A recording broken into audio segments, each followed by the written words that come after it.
j'aimerais que pendant 1 minute, tu puisses de tout ton cœur, avec une forte pensée pour lui, acclamer le Dieu qui règne d'éternité en éternité. Acclame Jésus-Christ. Acclame Jésus-Christ. Avec des cris de joie, avec des cris de célébration, avec des cris de victoire. Acclame le roi des rois, le prince de la paix, le lion de la tribu de Juda, le maître des temps des circonstances, le Dieu élevé au-dessus de tout. Acclame Jésus-Christ, la rose de Saron, le lys des vallées, celui-là qui vit à jamais, celui-là qui vit au-dessus de toutes choses, celui-là qui donne de la vie à tes membres. J'aimerais que tu acclames le roi des rois très fort. Il n'a jamais changé. Alléluia. Que le nom du Seigneur soit béni. On peut se rasseoir dans la présence de Dieu. Merci Seigneur. Rintibosa. Jesus. Merci pour ta présence. Alléluia. Que le nom du Seigneur soit béni. Merci Saint-Esprit. Merci Saint-Esprit. Merci Saint-Esprit. Merci Saint-Esprit. Merci Saint-Esprit. Le thème que je vais prêcher ce matin, c'est l'apothéose de ce grand enseignement que nous avons démarré depuis déjà plus de 2 mois. Et nous sommes au début de cette apothéose. Amen. Le thème, c'est après la mort de Sarah, Abraham épousa Kétura. Et aujourd'hui, je veux marquer un point d'honneur parce que nous sommes en train de finir ce grand thème. Amen. Et ce point d'honneur, c'est les 6 fils de Kétura. Amen. Quand nous avons pris nos Bibles dès le départ de cet enseignement, nous avons commencé en Genèse de chapitre 23.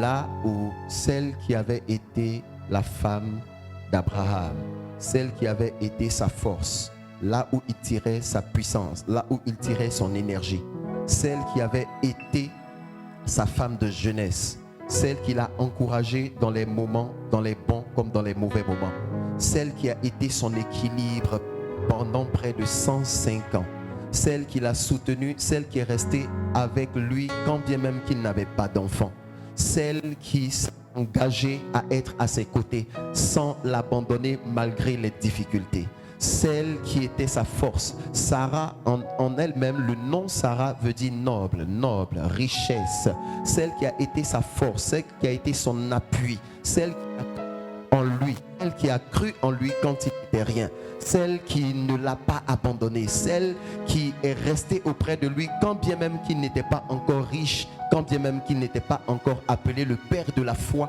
quand bien même qu'il n'était pas encore appelé le père d'une multitude. Sarah est celle-là qui n'a pas abandonné les combats. Sarah est celle-là qui n'a pas abandonné les luttes d'Abraham. Elle a été là dans la maison de son père. Elle a été là avec lui dans le désert jusqu'à ce qu'ils arrivent au pays de Canaan. Elle ne l'a pas abandonné. Elle n'a pas abandonné Abraham jusqu'au jour où Abraham va découvrir que sa femme est en train de mourir entre ses mains. Cela a été très difficile pour Abraham. C'est difficile pour quelqu'un.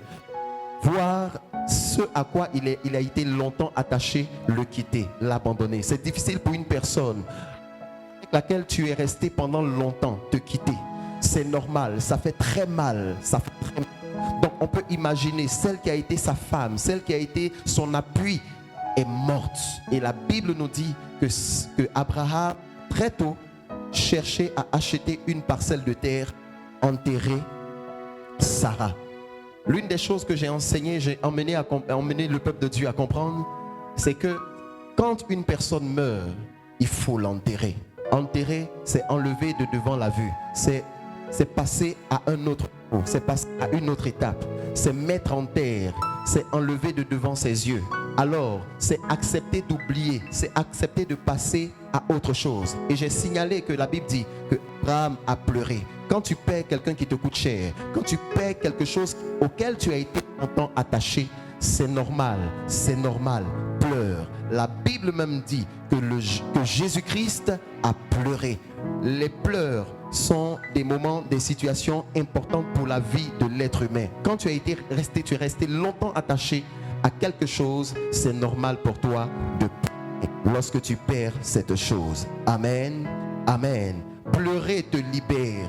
Pleurer te libère. Tu es resté longtemps attaché à un travail et un jour il arrive que ce travail-là tu le perds, c'est normal, ça fait mal. Pourquoi? Parce que c'est le travail sur lequel reposait toute une famille. Des personnes mangeaient par le bien de ce travail. Donc imaginez que papa perd son travail, c'est normal que ça fasse mal. Et lorsque tu rentres à la maison et que tu vois ta femme, tu sens le besoin de pleurer. Pleure, c'est normal. Pleure parce que ça fait mal, pleure. Mais laisse-moi te dire que le problème ce n'est pas de pleurer, le problème est de te morfondre dans ton sort en train de continuellement pleurer. Il peut arriver que tu puisses pleurer, mais on ne pleure pas tout le temps. On pleure pour un moment, mais on ne pleure pas tout le temps. Alors il est important pour toi d'enterrer Sarah et de passer à autre chose. Bien-aimés frères et sœurs, il peut arriver qu'on soit longtemps attaché à quelque chose, il peut arriver qu'on soit longtemps attaché à une chose noble, mais il peut arriver qu'on puisse perdre cette chose. Amen, amen, amen. Et lorsque Abraham a enterré Sarah, il est passé à autre chose. L'atmosphère dans la maison était une atmosphère de tristesse. C'était les pleurs. Alors le décor était funèbre. Le décor était les pleurs. Le décor était la tristesse. Alors pour changer l'atmosphère de la maison, la Bible nous dit que Abraham va entrer dans une dimension de la révélation.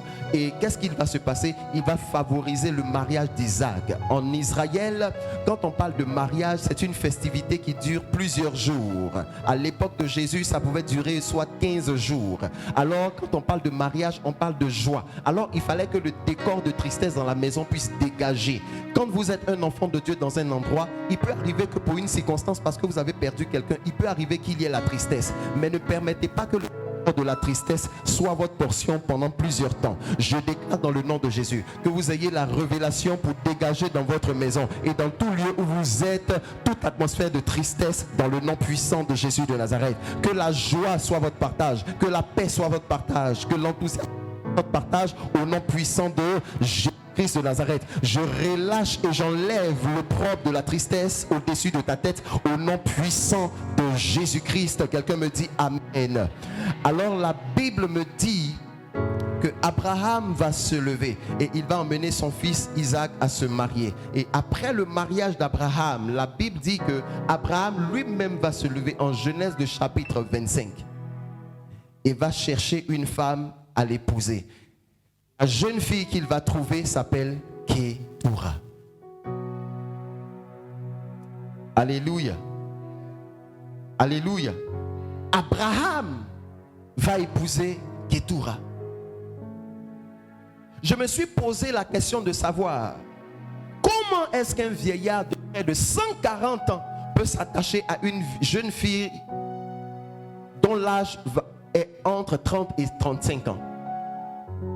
Comment est-ce que se fait que ce vieillard se lève et s'attache à cette femme? Je me dis, mais Ketura, toi aussi, comment est-ce qu'une jeune fille comme toi peut accepter de te marier à un vieillard comme Abraham? Alléluia. Celle qui est morte s'appelle Sarah. Celle qui est morte est celle-là qui a donné la force à Abraham. Est celle-là qui lui a donné de croire en lui-même. Et c'est là en qui il tirait sa force, sa capacité, son énergie, sa puissance, son rêve. Et Abraham voit Sarah partir. Trop de personnes pleurent trop longtemps. Trop de personnes n'acceptent pas de passer à autre chose. Quand Sarah est morte, on ne conserve pas. Quand Sarah est morte, on ne la garde pas. Quand Sarah est morte, on l'enterre et on passe à autre chose. Beaucoup de personnes n'arrivent pas à passer à autre chose. Pourquoi? Parce elles vivent toujours leur passé dans leur présent. Il faut accepter que c'est fini. Il faut accepter que Sarah est morte. Il faut l'accepter. Est-ce que je peux parler à quelqu'un? Alléluia. Et voici que la Bible dit que Abraham va s'attacher à Ketura. Il prie cette femme et avec elle, il va avoir un enfant. 2, 3, 4, 5, 6. Ma Bible dit que lorsque Abraham se lève, il se lève dans le but et dans l'objectif d'épouser cette jeune fille. Mais je me pose la question de savoir, il ne l'a pas fait en vain. Il ne l'a pas fait par hasard. Il n'a pas épousé n'importe quelle femme. Et c'est partie de l'identité de Ketura. On comprend pourquoi est-ce qu'Abraham s'est attaché à Ketura. Ketura signifie en hébreu encens, signifie en hébreu parfum. Vous me comprenez? L'encens, le parfum est le symbole de la prière. Lorsque Abraham a vu Sarah partir, écoutez-moi bien, il va arriver un moment donné où ceux sur qui tu comptais, ceux qui étaient ta force, ceux qui étaient ton pilier, ceux en qui tu espérais vont te lâcher, vont te quitter, vont t'abandonner, vont te laisser. Mais laisse-moi te dire, lorsqu'ils vont t'abandonner, écoutez-moi bien, des personnes t'abandonnent parce que tu as besoin de rencontrer d'autres personnes. Je ne sais pas si quelqu'un comprend ce que son nom dit. Il y a des connexions que tu perds dans l'objectif, parce que dans le plan de Dieu, Dieu aimerait vider ou formater la carte mémoire de tes connexions, parce qu'il est sur le point de t'emmener de nouvelles connexions qui vont t'introduire dans ta destinée, qui vont t'introduire dans ton élévation, qui vont t'introduire dans ta grâce. Alors, Sarah, on perd Sarah. On peut perdre le travail. On peut perdre une connexion, on peut perdre une connaissance, on peut perdre un grand ami. Et lorsque tu perds, tu ne t'arrêtes pas, tu ne pleures pas, tu n'abandonnes pas. Parce que Sarah est morte, ce n'est pas toi qui es mort. Alors si Sarah est morte, alors relève les yeux, sache une chose. Parce que tu vis, il y a aussi quelque chose, il y a quelque part quelque chose de bon qui t'est réservé. Est-ce que quelqu'un peut me dire amen? Est-ce que je parle à quelqu'un? Tant que tu vis, il y a quelque chose de grand à l'horizon pour toi. Tu as besoin de vivre ta destinée. Tu as besoin de marquer ton temps. Tu as besoin de marquer ta génération. Tant que tu vis, il y a quelque chose de bon qui est réservé pour toi. Combien de personnes n'arrivent plus à se retrouver lorsqu'elles perdent un meilleur ami sur qui ils reposaient leur confiance? Combien de personnes n'arrivent plus à se retrouver lorsqu'elles perdent leur boulot? Pourquoi? Parce qu'au centre de ta vie se trouvait ce boulot. Au centre de ta vie se trouvait ce travail, cette connexion, cette connaissance. Il n'y avait pas Dieu à la base. C'est un problème. C'est un problème. Alléluia. C'est un problème. Combien de personnes, parce que Dieu n'est pas au centre de tes activités, Dieu n'est pas au centre de tes relations. Lorsque tu perds une relation, ça te déséquilibre, tu ne te retrouves plus. Voici pourquoi ma Bible dit: malheur à l'homme qui place sa confiance en un homme, mais heureux l'homme qui place en l'Éternel sa confiance. Lorsque tu t'appuies sur l'Éternel, quel que soit ce que tu as, quel que soit ce que tu perds, ça te fait mal, mais ça ne te déséquilibre pas au point de perdre ta foi. Est-ce que je parle à quelqu'un? Combien de personnes ne se sont plus retrouvées au point où ça joue sur leur état physique, ça joue sur leur santé physique? Pourquoi? Parce qu'elles ont été longtemps attachées à quelque chose. Le problème, ce n'est pas de rester longtemps attaché à quelque chose, mais le problème, c'est: est-ce que cette chose à laquelle tu es resté longtemps attaché est le centre de ta vie? Est-ce que cela est resté le centre de ta vie? Alléluia. Combien de personnes ont abandonné lorsque Sarah est partie? Combien de personnes ont abandonné, ne se sont retrouvées lorsqu'elles ont perdu leur Sarah? Sarah n'était pas n'importe qui pour Abraham. Sarah était la femme de jeunesse d'Abraham, frère, celle qui a cru en lui depuis le départ. Tu t'imagines, tu travailles depuis déjà 20 ans et puis la société doit tomber en faillite, ou bien on pose une liste de renvoi et ton nom est sur cette liste. Et puis tu es enfant de Dieu, tu es diacre, tu es enfant de Dieu, tu vas à l'église, tu payes ta dîme, tu payes tes offrandes, ta dîme soutient l'église. Puis il arrive que tu perds Sarah, tu perds ton travail. Le malheur atteint souvent le juste, mais l'Éternel l'en délivre toujours. Souvent l'Éternel est au centre de ses actions, tout simplement pour te démontrer l'une de ses faces, sa souveraineté. Dieu est souverain. Est-ce que je parle à une église? Alléluia. Abraham a abandonné. Abraham voyait Isaac pleurer. Abraham voyait l'amertume. Abraham voyait le décor funèbre.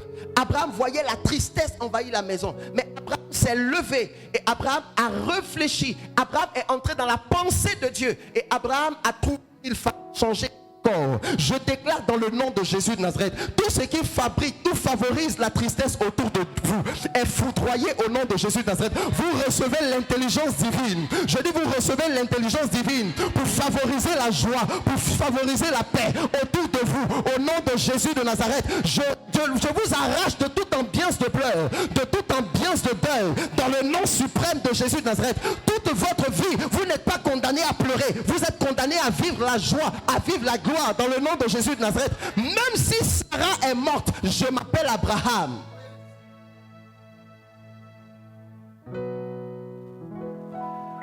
Alléluia. Abraham s'est levé. Bien-aimé, il faut apprendre à te lever. Lorsque la tristesse commence à envahir et que tout le monde commence à baisser les bras, toi l'enfant de Dieu, il faut apprendre à te lever. Il faut apprendre à te lever. Abraham s'est levé. Le vieillard s'est levé.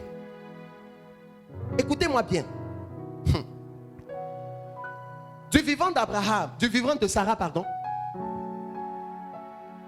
Le jour où l'ange est venu les visiter pour leur dire, à Abraham, ta femme va tomber enceinte. La Bible dit elle a ri. Elle a ri. Pourquoi? Parce que pour elle, Abraham est foutu. Abraham est fini. C'est un vieillard. Plus rien ne peut sortir de lui. Tous ses sens ne peuvent plus fonctionner. Tout est mort. Tout est gâté. À peine il arrive à se lever. Et c'est dans cette circonstance que l'ange de Dieu vient pour dire, ta femme va tomber enceinte. Bien-aimé, lorsque tu écoutes la voix des anges avec l'oreille physique, avec l'entendement humain, la Bible dit, autant les cieux sont élevés au-dessus de la terre, autant nos voix sont élevées au-dessus de ses voix. Dieu est souverain. Dieu est différent du plan des hommes. La pensée de Dieu est différente de la pensée des hommes. Est-ce que je parle à quelqu'un? Ce que l'homme trouve anormal, impossible, Dieu le trouve possible. Et lorsque tu intègres la pensée de Dieu et tu manifestes cette pensée-là avec foi, tu as le résultat que Dieu voudrait donner. Et tout ton environnement, tout ton entourage est frappé par une confusion. Pourquoi? Parce qu'ils n'ont jamais su comment est-ce que le plan de Dieu allait s'exécuter dans ta vie. Parce que tu as cru et à cause de ta foi activée, tu as vu le miracle de Dieu. Et tout ton environnement est frappé par l'étonnement. Sarah rit. Parce que d'Abraham ne peut pas venir encore d'enfant. Ce n'est pas possible. Ça, c'est le raisonnement humain. Et c'est juste après que Isaac est venu au monde. Est-ce que vous me comprenez? Du stérile vient un enfant. Voici pourquoi rien n'est encore fini. Lorsque tu as l'impression que tu ne réussis pas, tu as l'impression que tu tournes en rond, rien n'est encore fini. Parce que tant que tu vis, il y a une chose que l'Éternel a réservée pour toi. Il y a une bénédiction que l'Éternel a réservée pour toi. Il y a un cadeau dans ta destinée que l'Éternel a réservé pour toi. Je connais les projets que j'ai formulés pour vous. Ce sont des projets de paix, ce sont des projets de bonheur et non de malheur. Je déclare dans le nom de Jésus de Nazareth que la grâce et la faveur soient ta portion et que tu atteignes ta destinée au nom de Jésus de Nazareth. Parce qu'avant la fondation du monde, un plan de Dieu a a été tracé pour toi. Avant que tu ne sois formé dans le sein de ta mère, je te connaissais, je t'avais établi prophète des nations. Dieu a écrit quelque chose te concernant, et c'est ce que le ciel écrit, que tu vivras dans le nom de Jésus de Nazareth. Tu ne vivras pas ce que tes ennemis ont dit, tu ne vivras pas ce que ton environnement dit, tu ne vivras pas ce que les féticheurs disent, tu ne vivras pas ce que tes persécuteurs disent, mais tu vivras le plan de Dieu, tu vivras la grâce de Dieu. Tu vivras la paix de Dieu, tu vivras la bénédiction de l'Éternel. Tu es condamné à vivre la grâce de Dieu sur terre. Au nom de Jésus de Nazareth, tu dis Amen fort et tu reçois cette bénédiction. Là où on pensera que plus rien de bon ne pourra sortir de toi, c'est là que tu verras tes entrailles être remuées. Et lorsque tu verras tes entrailles être remuées, tu sauras qu'il y a un Isaac qui est sur le point de venir. Tu enfanteras dans le nom de Jésus. Je dis, tu enfanteras dans le nom de Jésus. L'étiquette, le nom, l'identité que t'ont donné l'environnement pour dire stérile, cette identité va changer. Cette identité va partir dans le nom de Jésus de Nazareth, parce que désormais, on verra tes entrailles être bousculé, parce que tu as Dieu avec toi. Tu dis Amen fort.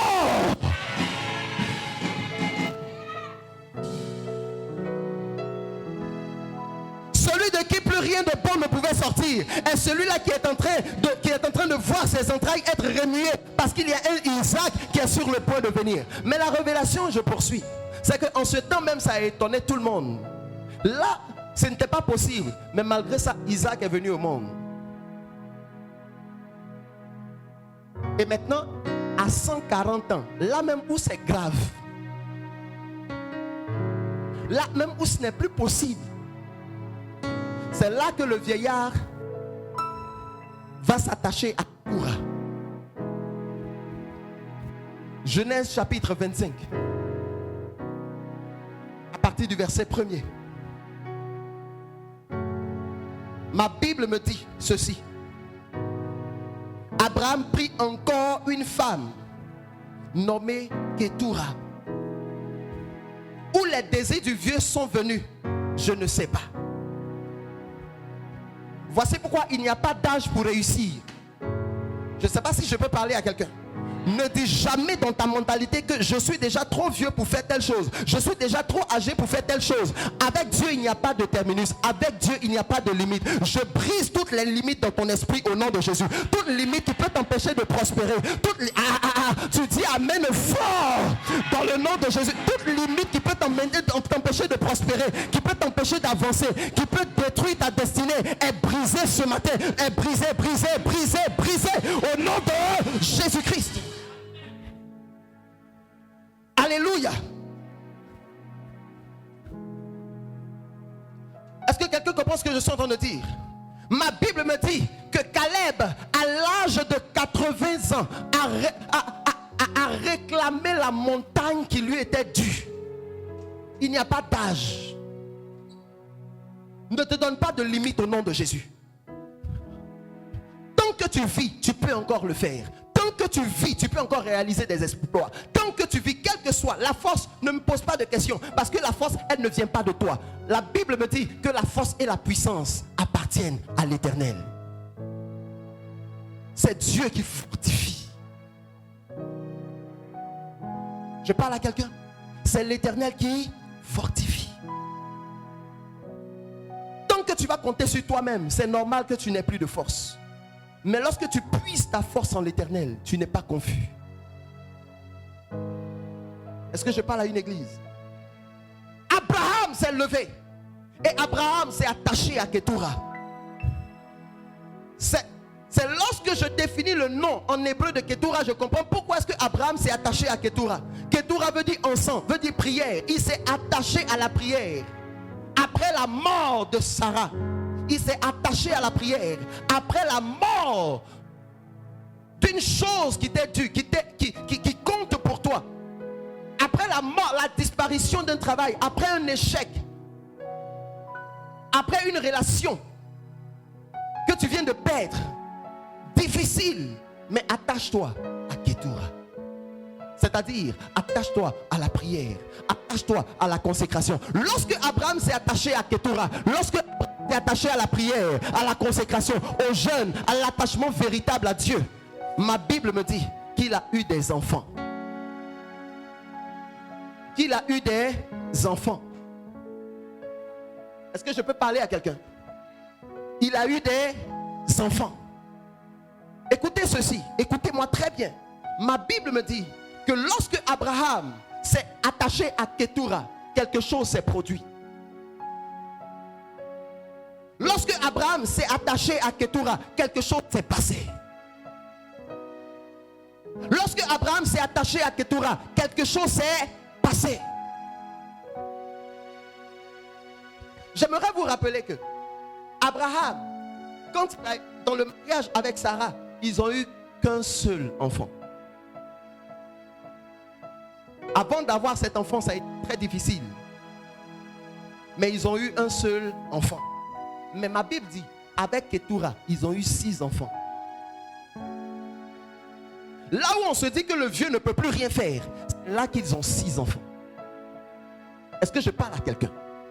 Là où on va penser que tu ne pourras plus rien faire, tu ne pourras plus rien construire, tu ne pourras plus rien bâtir. Dans ta famille, longtemps on t'a vilipendé, longtemps on t'a rejeté, longtemps on t'a dit que plus rien de bon ne pourra se faire de toi. Tu ne pourras jamais construire, tu ne pourras jamais rien réaliser, tu ne pourras jamais voyager, tu ne pourras jamais rien bâtir. Longtemps on a dit ces choses de toi, mais laisse-moi te dire, le temps vient au moment où toi-même tu ne pourras même pas savoir si c'est vraiment ce qui doit se faire. Au moment où toi-même tu ne pourras plus croire que Dieu est capable de faire. C'est en ce moment-là que l'Éternel va se lever et va se révéler à toi. Là où l'homme pense, c'est en ce moment-là que Dieu se lève et il agit. Je déclare dans le nom de Jésus de Nazareth que la bénédiction de l'Éternel qui est sur le point d'arriver vers toi soit une bénédiction dans la dimension de la rosée. Je dis soit une bénédiction dans la dimension de la rosée et que cette bénédiction vienne à ta surprise et vienne aussi à la surprise de tes ennemis au nom de Jésus-Christ. Est-ce que je peux parler à quelqu'un? Est-ce que je peux parler à une église? Écoutez-moi bien. Abraham était... La Bible dit, quand il est près de Ketura, il avait 140 ans. Est-ce que je peux répéter ça? Il avait 140 ans. 140 ans. C'est en ce moment-là. Là où il était encore un peu fort, on pensait qu'il était un peu fort, il n'a eu qu'un seul enfant. Là où on se dit qu'il ne peut plus avoir d'enfants, c'est là qu'il a 6 enfants. Je déclare dans le nom de Jésus, là où on avait vu l'incapacité, l'impossibilité, que la bénédiction qui est sur le point de tomber sur toi soit une bénédiction multipliée par 6 au nom de Jésus de Nazareth. Je dis, je la déclare au nom de Jésus, soit une bénédiction multipliée par 6 au nom de Jésus-Christ. Hey! Est-ce que quelqu'un comprend ce que je suis en train de dire? Abraham, qu'est-ce qui t'arrive? Est-ce que c'est possible qu'il peut encore avoir d'enfants? Mais lorsqu'il s'attache à Ketura, lorsqu'il s'attache à la prière, il se rend compte qu'il n'est plus Abraham. Il se rend compte qu'il devient une autre personne. C'est vrai qu'il présente un vieux, mais il est régénéré. Lorsque tu t'attaches à la prière, là où tes cellules étaient mortes, tu es frappé par la régénération. La force qui émane de l'Éternel est ta portion au nom de Jésus de Nazareth. La Bible dit en Ésaïe, il rajeunit comme l'aigle. Je déclare le rajeunissement. Je déclare le rajeunissement. Je déclare le rajeunissement au nom de Jésus de Nazareth. Au nom de Jésus de Nazareth. Écoute-moi bien. Écoute-moi bien. L'âge sera en train d'augmenter. L'âge sera en train d'augmenter. Mais tes cellules seront en train de régénérer. D'être régénérées. L'âge sera en train d'augmenter. Sur ta carte d'identité, l'âge est en train d'augmenter, mais tes cellules sont régénérées. Plus physiquement tu deviens vieux, mais dans ton corps tu es jeune. Je ne sais pas si quelqu'un comprend ce que je suis en train de dire. Hier tu n'arrivais pas à faire certaines choses. Aujourd'hui, où normalement ça doit continuer, tu te rends compte que ce que tu n'arrivais pas hier, tu es capable de le faire 2 fois, 3 fois aujourd'hui. Je ne sais pas si quelqu'un comprend ce que je suis en train de dire. Et c'est ce qui va étonner ton environnement. C'est ce qui va étonner les gens. Hier, ils se sont moqués de toi parce qu'ils disent que plus rien de bon ne peut venir de toi. Mais aujourd'hui, on se dit que ça, la même, c'est vraiment fini, quoi. Celui-là même, ce n'est même plus la... Celui-là, même ça, ce n'est plus la peine. C'est en ce moment-là que se lève. C'est en ce moment-là que l'Éternel se lève pour te dire, je t'avais prophétisé, je t'avais déclaré, je t'avais dit que tu auras un grand nom. C'est en ce moment-là il se lève. Là où tu ne t'attends plus, c'est en ce moment-là que l'Éternel se lève pour te donner un grand nom. À cause de toi, à cause de toi, à cause de toi, on vient rendre visite à ta famille. À cause de toi, on vient intervenir. Je déclare dans le nom de Jésus de Nazareth que la grâce et la faveur soient ta portion. Je déclare que tu as un grand nom au nom de Jésus de Nazareth. Il dit, je rendrai ton nom grand. Est-ce que tu peux saisir cette prophétie ce matin? Ma Bible me dit, l'Éternel Dieu dit, je rendrai ton nom grand. Je veux relâcher cette bénédiction dans la vie de quelqu'un. Je veux relâcher cette grâce dans la vie de quelqu'un. Je veux relâcher cette grâce dans la vie de quelqu'un. On n'a pas connu votre famille au temps de ton père. On n'a pas connu votre famille au temps de ta mère. On n'a pas connu votre famille au temps de ton grand-père, de ton arrière-grand-père. Mais à cause de toi et dans ta génération, on cherchera à connaître ta famille. On cherchera à connaître ta... Oh, tu dis amen fort. Tu reçois cette bénédiction au nom de Jésus. Alléluia. Et Abraham s'est levé. La prédication que je suis en train de donner, elle a un caractère prophétique. Pendant que je relâche cette parole, il faut la saisir. Il faut saisir cette bénédiction. Quelqu'un est en train de bâtir sa vie maintenant. Parce que il faut accumuler ces bénédictions-là dans ta vie. Il faut les saisir au nom de Jésus. Je parle à quelqu'un? Est-ce que je parle à quelqu'un? Écoute, tu ne finiras pas comme les autres ont fini. Parce que ta destinée n'est pas la destinée des autres. Écoute, on est près de 5 milliards dans le monde. Vous me comprenez? Voilà une prophétie, une bénédiction que je veux comprendre. On est près de 5 milliards dans le monde. Quand on se regarde tous, on se ressemble. Pourquoi? Parce qu'on a tous 2 bras, 2 yeux, un nez, une bouche, des oreilles, des pieds. On a la même morphologie. Mais en même temps, on est aussi différents. Parce que nos nez ne sont pas taillés de la même manière. Notre bouche ne sont pas taillées de la même manière. On est près de 5 milliards dans le monde.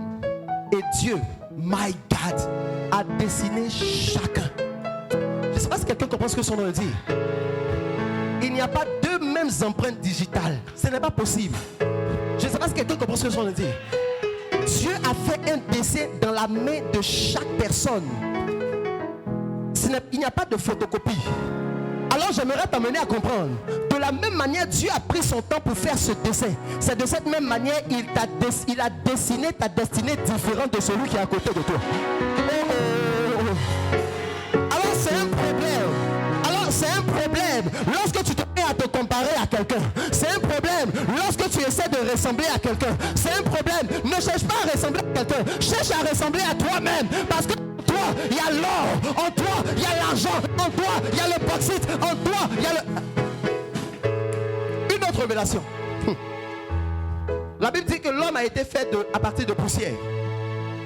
À partir du sol. Mais en même temps, vous convenez avec moi que c'est dans le sol, il y a le... C'est dans le sol, il y a le bauxite. C'est dans le sol, il y a le bronze. C'est dans le sol, il y a l'or. C'est dans le sol, il y a le diamant. C'est dans le sol, il y a toutes sortes de pierres précieuses. Je suis en même temps en train de te dire que dans ta constitution naturelle, en toi, il y a la richesse. En toi, il y a la grâce. En toi, il y a la bénédiction. En toi, il y a la gloire. Alors ne cherche pas à ressembler à quelqu'un. Parce que toi-même, c'est parce que tu ne sais pas qui tu es. Dès l'instant où tu te mets à douter de qui tu es, tu ne peux pas réussir dans la vie. Dès l'instant que tu te mets à douter de qui tu es. Regardez quelque chose. Jésus a dit à Pierre, c'est moi, avance vers moi. Et ma Bible me dit que Pierre est sorti du bateau. Il a posé un pas, 2 pas. Jésus a parlé. Et la base de la parole, il a commencé à marcher 1 pas, 2 pas. Mais ma Bible dit, au bout d'un certain moment, Pierre s'est mis à douter. Et lorsqu'il s'est mis à douter, il a commencé à s'enfoncer. Parce que Dieu n'a pas parlé, Jésus a parlé, n'est-ce pas? Alors, c'est sur sa parole qu'il a commencé à marcher. Alors, normalement, il devait marcher jusqu'à arriver à Jésus. Mais au cours du chemin, il s'est mis à douter. Dieu peut parler, le ciel peut parler, la bénédiction peut être dans ta vie. La grâce de Dieu peut être favorable. Mais dès l'instant où tu te mets à douter de qui tu es, dès l'instant où tu te mets à douter de qui tu es réellement, écoute-moi bien, l'une des choses qui va te donner la force et te réussir dans la vie aujourd'hui, c'est lorsque tu vas commencer à croire en toi. Quelqu'un ne va pas croire en toi à ta place. Il faut croire en toi. Il faut croire que tu n'es pas n'importe qui. Lorsque tu te regardes dans le miroir, regarde-toi différemment. Je ne suis pas n'importe qui. Accepte cela dans ta mentalité. Je ne suis pas sur la terre pour accompagner les autres. Je ne suis pas sur la terre pour acclamer que les autres. Je suis sur la terre pour régner. Je ne suis pas sur la terre en vain. J'ai 2 yeux, j'ai 2 oreilles, j'ai une tête comme tout le monde. Je suis aussi également né pour briller. Dans le ciel, il y a plusieurs étoiles. Tu fais partie des étoiles qui brillent.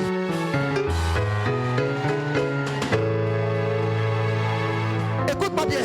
La grâce et la faveur de Dieu te localisent ce matin au nom de Jésus-Christ. Je dis la grâce et la faveur de Dieu te localisent ce matin au nom de...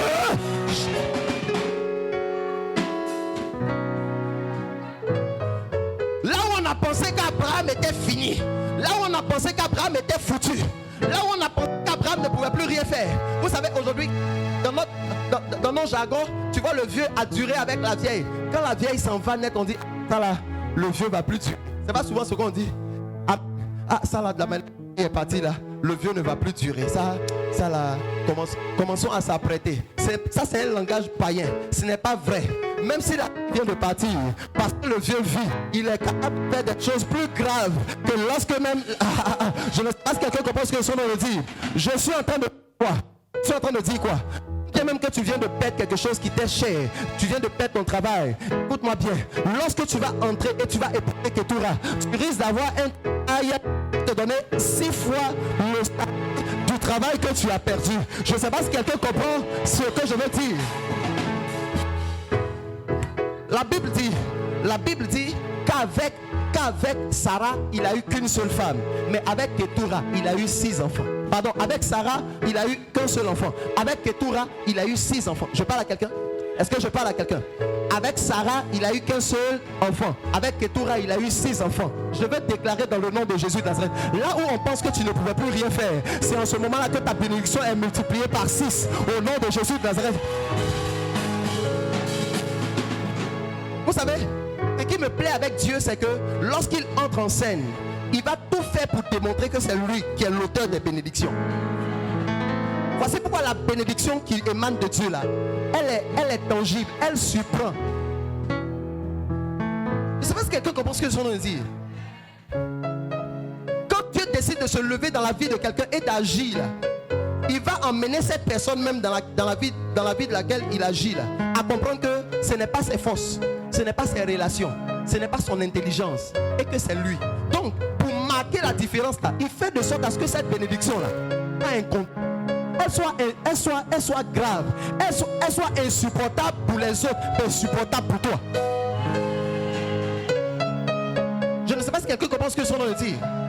Alors, là où on pense qu'Abraham ne peut plus rien faire, c'est en ce moment-là qu'il a 6 enfants. Là où on va penser que tu ne pourras plus rien faire. Là où on va penser que tu ne pourras plus rien construire. Là où on va penser que tu ne pourras plus voyager. Là où on va penser que tu ne peux plus jamais acheter une voiture.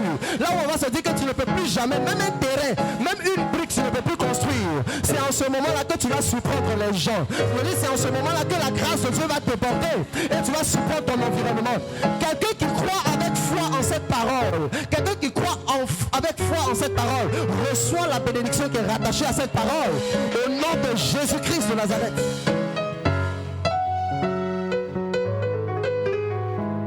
Hey!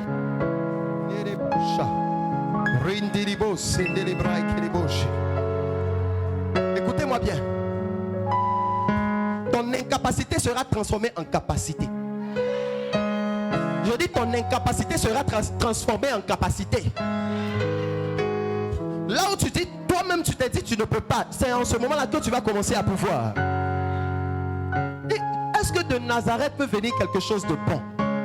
On dit il y a un Messie, il y a quelqu'un qui est né à Nazareth, le fils de Joseph.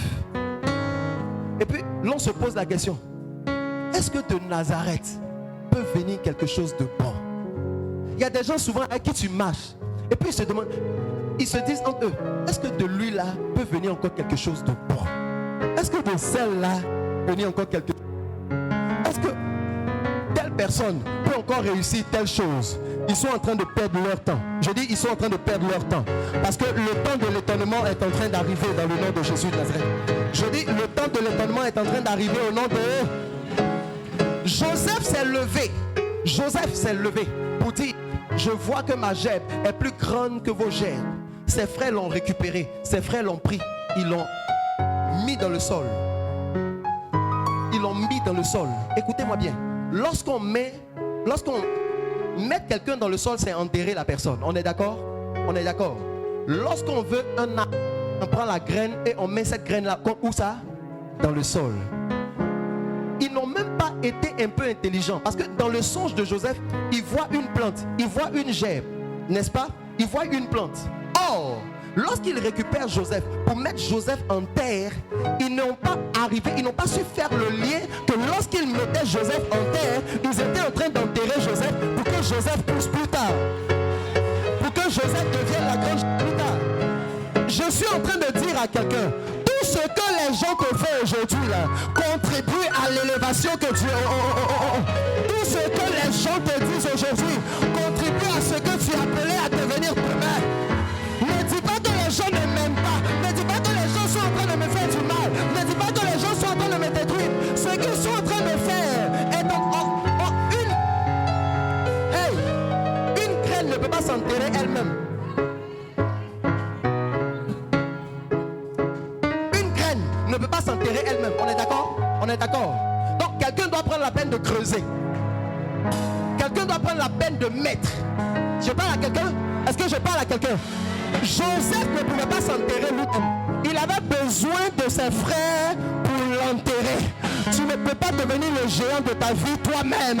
Tu as besoin de ton environnement pour t'amener à t'enterrer. Je vais déclarer dans le nom de Jésus de Nazareth que tu sois et que tu deviennes ce que tu as déclaré dans le nom de Jésus-Christ. Toute personne qui va tenter d'étouffer ton étoile, toute personne qui va tenter de te détruire, toute personne qui va tenter de t'éliminer, toute personne qui va tenter d'écourter tes jours sur la terre, soit frappée par l'Éternel. Je dis soit frappée par le bras puissant de l'Éternel qui a écrit ta destinée au nom de Jésus-Christ. Et lorsque la graine est mise en terre, elle ne gêne pas un coup. La Bible dit, pour ne pas dire, la nature nous enseigne que la graine prend la peine de pourrir d'abord. Prend la peine de pourrir. Et lorsqu'elle finit de pourrir, de cette pourriture-là sort, my God, une plante. Et maintenant, regardez quelque chose. Lorsque la plante là sort, imaginez, figurez-vous que la graine a été enterrée. Donc, il y a eu une couche de terre sur elle. Donc, la plante qui est en train de germer va lutter avec la couche de terre avant de sortir de sol. C'est normal que dans la vie, tu te battes. C'est normal que dans la vie, tu fasses des efforts. C'est normal. C'est normal. Dieu ne peut pas aider un bon à rien. Il faut forcément commencer à faire quelque chose pour que l'intervention de Dieu arrive. Je déclare dans le nom de Jésus que l'Éternel soit ta force dans tout ce que tu entreprends. Tu dis Amen. Je dis que l'Éternel soit ta force dans tout ce que tu entreprends. Tu dis Amen. Quelqu'un dit Amen fort, reçois la bénédiction. Alléluia. Maintenant, regardez quelque chose. Ma Bible dit que lorsque Abraham va épouser Ketura, ils vont commencer à avoir des enfants. Le problème, ce n'est pas le fait d'avoir des enfants, c'est quel enfant les deux personnes ont eu. Amen. Quand Abraham épouse Ketura, quand Abraham épouse la prière, c'est quel enfant qui sort de ses entrailles. Je vais te donner la révélation de lorsque tu épouses la prière, lorsque tu es dans la consécration, lorsque tu te tiens devant Dieu, lorsque tu es en face de certains problèmes et que tu te tiens devant Dieu. Parce que beaucoup de personnes, quand elles ont des problèmes, elles cherchent recours ailleurs. elle cherche à aller voir des personnes. Lorsque tu as un problème net dans ta tête, tu ne peux pas prier d'abord. Tu es en train de réfléchir, qui va t'aider à résoudre la gloire de Dieu? Je parle à quelqu'un? Tu ne peux pas voir la gloire de Dieu. Tu ne peux pas voir la gloire de Dieu. Lorsque tu traverses des difficultés, apprends à fléchir genoux pour dire Seigneur, j'ai besoin de toi. David dit, je lève les yeux vers les montagnes, d'où me viendra le secours. Le secours me vient de l'Éternel des armées, celui qui a fait les cieux et la terre. C'est lui qui sera ta récompense, c'est lui qui sera ton appui, c'est lui qui sera ton guide, c'est lui qui sera ton protecteur, c'est lui qui sera ton protecteur, c'est lui qui est ton berger. Il dit l'Éternel est mon berger, je ne manquerai de...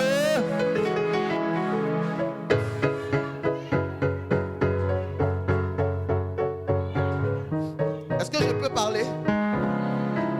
La Bible dit, ils vont mettre au monde un fils, le premier fils. Le premier fils s'appelle Zimran. En hébreu, qui veut dire musicien, qui chante les chants de reconnaissance. Musicien, qui chante les chants de reconnaissance. Lorsque tu épouses la prière, lorsque tu épouses Ketura, lorsque tu épouses dans les moments difficiles, ma Bible me dit que l'Éternel te donne un cœur reconnaissant. Un cœur reconnaissant. Écoutez-moi bien, la reconnaissance est de Dieu. Tu vas enfanter la reconnaissance. Je dis tu vas enfanter la reconnaissance. Tu vas enfanter la reconnaissance au nom de Jésus-Christ. Et le même nom Zimran veut dire en grec rapidité. Je parle à quelqu'un? Ce deuxième nom veut dire rapidité.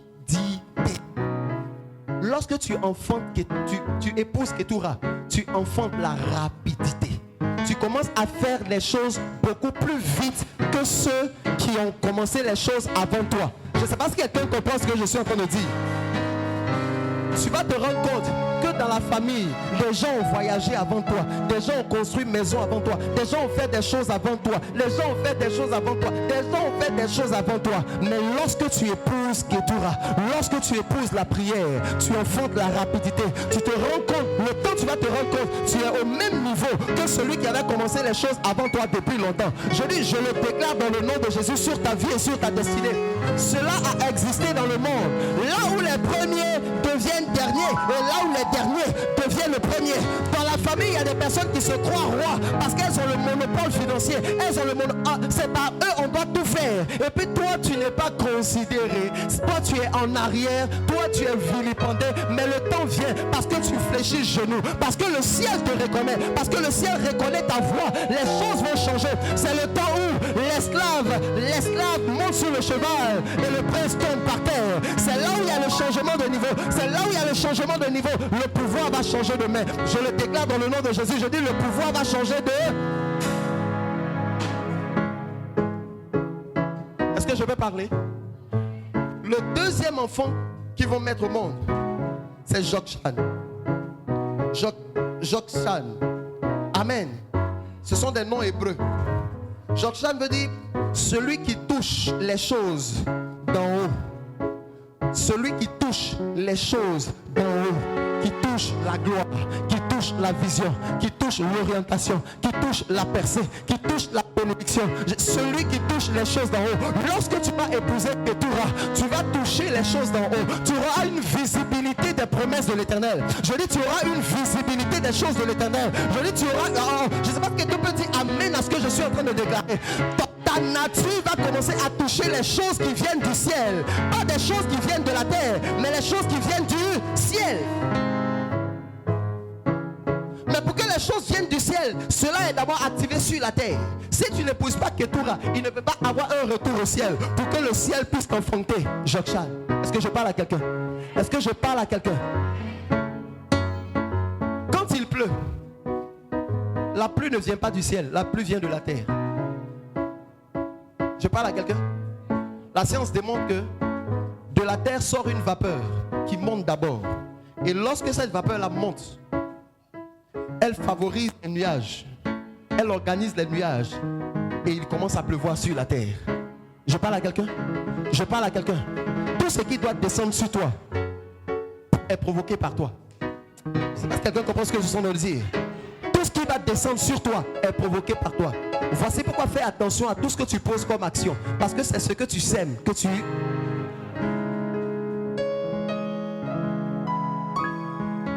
Tout ce que vous lirez sur la terre sera lié dans le ciel. Et tout ce que vous délirez sur la terre sera délié dans le ciel. Tout ce que tu commandes à la terre de faire, la terre t'obéit et le ciel répond. Le ciel t'est favorable. Je déclare dans le nom de Jésus de Nazareth que tu sois en conformité avec le ciel. À partir de Ketura, à partir de la prière, à partir de la consécration, à partir du jeûne. Arrête de te comparer aux gens. Tu n'es pas les gens, tu es toi-même.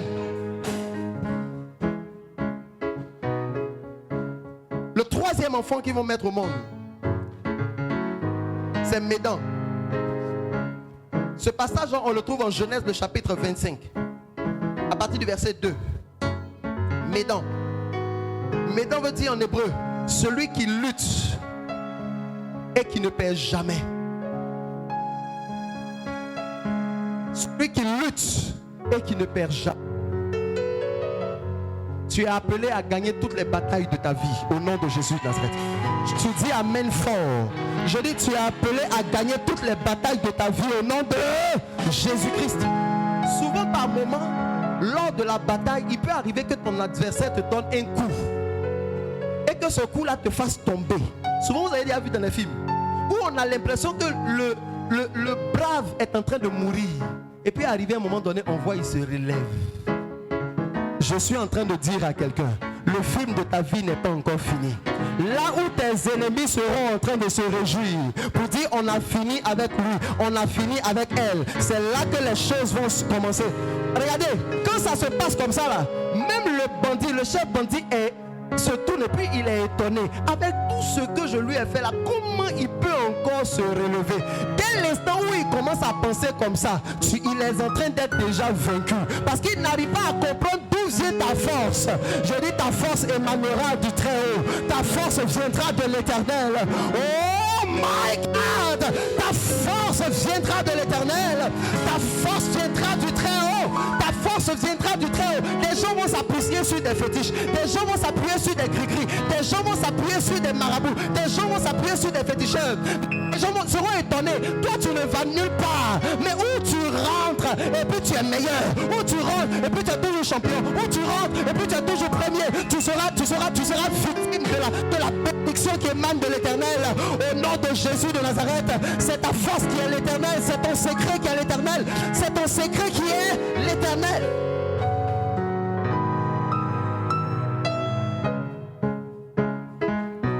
Tu es appelé à gagner toutes les batailles. Le quatrième nom, c'est Madian. Vous allez voir que ces deux noms se ressemblent un peu. Amen. Médan et Madian. Médan qui veut dire celui qui lutte et qui ne perd jamais. Mais Madian qui veut dire tenace. Celui qui lutte sans se fatiguer. Celui qui ne se lasse jamais. C'est l'Éternel qui te rend fort. Là où on va penser que parce que tu viens d'échouer dans tel domaine, et puis si c'était d'autres personnes, ils allaient abandonner pour dire je ne fais plus. Vous savez, généralement les domaines dans lesquels vous échouez sont les domaines dans lesquels vous êtes appelés à... Je peux reprendre ça. Les domaines dans lesquels vous échouez sont les domaines dans lesquels vous êtes appelés à réussir. Mais vous échouez d'abord rien que pour vous donner de l'expérience et pour vous fortifier, pour vous rendre fort, de sorte à ce que quelles que soient les circonstances qui vont arriver dans le succès, vous soyez capable de surmonter toute situation dans le nom de Jésus de Nazareth. Pour que tu sois un meilleur commando, pour que tu sois un meilleur militaire, tu es face à des épreuves terribles, tu es face à des épreuves tangibles. Je déclare dans le nom de Jésus de Nazareth, c'est l'Éternel qui te rend fort, qui te rend tenace. Même quand tu as échoué, apprends à relever la tête pour dire, celui qui est en moi est le commencement. Je dis, celui qui est en moi, il est le commencement, il est aussi la fin. Je déclare dans le nom de Jésus de Nazareth que tout ce que tu commences, tu l'achèves au nom de Jésus. Quelles que soient les luttes, quelles que soient les circonstances, tout ce que tu commences, tu l'achèves au nom de Jésus-Christ. Le cinquième enfant qu'ils ont eu, Amen. Le 5e enfant qu'ils ont eu s'appelle Jikbak. Jisbak. Les noms hébreux sont compliqués. Amen. Jisbak veut dire... Hey. Non. J'aimerais qu'on acclame cette parole. J'aimerais qu'on acclame ce message. Alléluia. Waouh. Quelle est cette bénédiction dans laquelle nous sommes entrés? Shishbak veut dire celui qui rend libre à cause des richesses qu'il emmène, c'est-à-dire l'abondance. Celui qui rend libre à cause des richesses qu'il emmène, c'est-à-dire à cause de toi, ta famille va connaître la libération. À cause de toi. Oh, je ne sais pas si quelqu'un pense ce que je suis en train de dire. À partir de ta vie d'abondance, tu seras une source de richesse, une source de bénédiction. À cause de toi, des gens vont manger. Si quelqu'un t'y amène à cette parole, reçois cette parole. Ta maison sera une maison d'abondance. On ne pourra pas rentrer chez toi et puis on va dire on n'a pas mangé. Je déclare que ta maison soit une maison d'abondance, une maison d'accueil. Dans le nom de Jésus de Nazareth, tu dis amen fort et tu reçois cette bénédiction. Le 5e enfant qu'ils ont eu était le symbole de l'abondance, était le symbole de la multiplication, était le symbole de la croissance, était le symbole de la richesse. Non seulement tu seras tenace, tu seras fort, mais tu seras aussi riche. Je dis tu seras riche. Et la richesse n'est pas seulement financière, elle est à tous les niveaux, matérielle, elle est à tous les niveaux. Je déclare que cette bénédiction t'affecte au nom de Jésus de Nazareth. Ce que ce message est en train de dire, lorsque tu épouses la prière, tu as tout. Voici pourquoi la Bible dit, cherchez premièrement le royaume des cieux et sa justice, et tout vous seront donnés par-dessus. Vous cherchez d'abord le royaume, vous cherchez d'abord la justice, vous cherchez d'abord l'éternel, et tout vous sera donné. Dans le tout, il y a l'abondance, dans le tout, il y a la gloire, dans le tout, il y a les voyages, dans le tout, il y a les bénédictions, dans le tout, dans le tout, il y a la richesse, dans le tout, il y a l'abondance, dans le tout, tu emmènes tes enfants fréquenter les meilleures écoles, dans le tout, tu voyages quand tu veux. Je dis dans le tout, tu dis amen bien, tu acceptes et tu reçois cette parole au nom de... Hey! Jesus. Et le dernier enfant, le 6e enfant, Chouach. Hey. Amen. Chouach. Chouach veut dire endroit où on amasse ce que l'on gagne. Endroit où on amasse ce que l'on gagne. Je dis endroit où on amasse ce que l'on gagne. Amen. Tu auras la révélation des territoires de bénédiction au nom de Jésus-Christ. Je dis, on ne réussit pas dans tous les endroits. Ce n'est pas en tout endroit on plante tout type de graines. Tu dois avoir la révélation.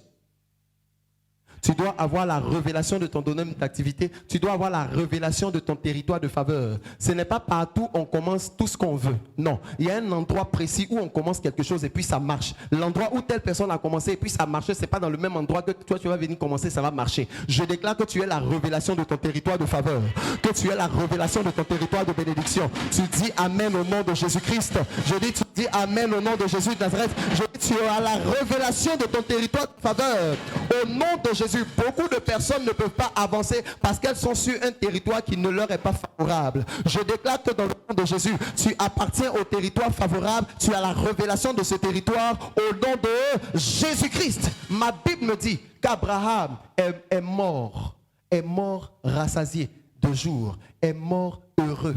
Les commentateurs disent que lorsque Abraham est mort, il avait un visage souriant. Je déclare que tes fins seront meilleures. Tu n'auras pas une fin malheureuse dans le nom de Jésus. Tu dis amen fort. Parce que ta richesse n'était pas une richesse sale. Ta richesse était une richesse pure.